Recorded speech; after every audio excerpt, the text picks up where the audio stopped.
కేసీఆర్ అంటే ఒక మండే సూర్యుడు.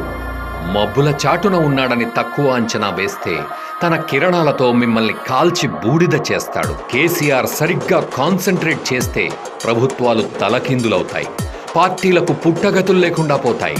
చాలా రోజుల తర్వాత ప్రజాక్షేత్రంలోకి అడుగుపెట్టిన కేసీఆర్కి ప్రజలు బ్రహ్మరథం పడుతున్నారు.